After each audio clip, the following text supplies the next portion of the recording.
Hello friends, how are you everyone? I hope everybody is well. Today I have one MGZS. In this video I will show you MG transmission control module.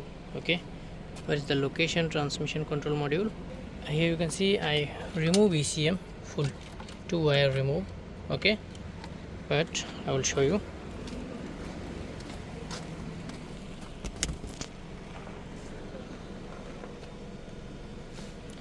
TCM.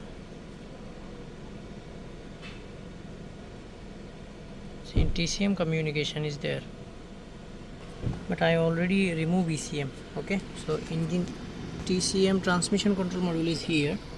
Here you can see this one. This is for transmission. Okay, in MG car.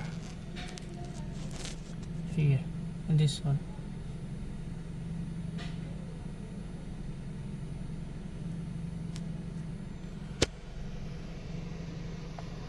Brake pad, and here is the location. Okay, thank you.